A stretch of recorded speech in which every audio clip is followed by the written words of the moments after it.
அனைவருக்குடைய பணிவான வணக்கங்கள்.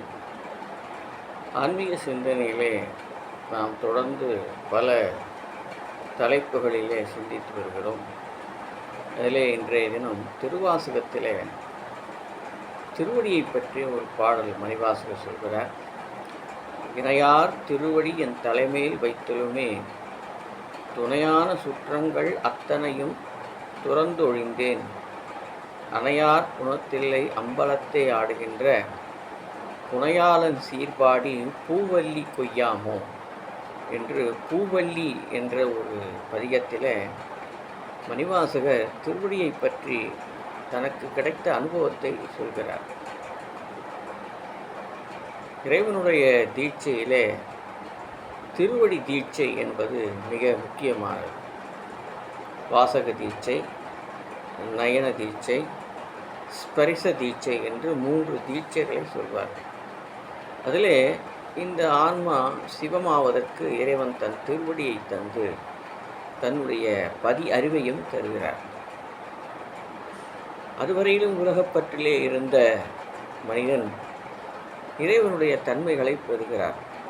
அதைத்தான் சொல்கிறார், இணையார் திருவடி என் தலைமேல் வைத்தலுமே. இந்த திருவடியை இறைவன் எங்கே வைத்தார் என்றால் மணிவாசகருடைய தலையிலே வைத்தார். புவனியில் சேவடி தீண்டினன் காண்க, சிவன் என யானும் தேரினன் காண்க என்று மற்றொரு இடத்திலே புவனின்னு அந்த உலகத்திலே குருவாக வந்து அவருடைய திருவடியை இறைவன் தந்தார். அந்த கணமே நாம் சிவனாகி போனேன் என்று சொல்கிறார். இணையார் திருவடி என் தலைமேல் வைத்தலுமே, துணையான சுற்றங்கள் அத்தனையும் துறந்தொழிந்தேன், அணையார் குணத்தில்லை அம்பலத்தை ஆடுகின்ற. சிதம்பரத்திலே ஆடுகின்ற பெருமான் அருகிலே அம்பாளை வைத்துதான் நடனம் புரிகிறார். அந்த அருளை அம்பாள் வாங்கி நமக்கு தருகிறார்.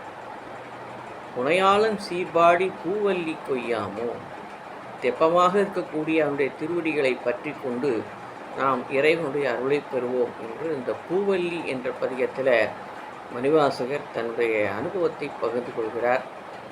நாமும் திருவாசகத்தை படித்து இறைவன் அருளை பெறுவோம்.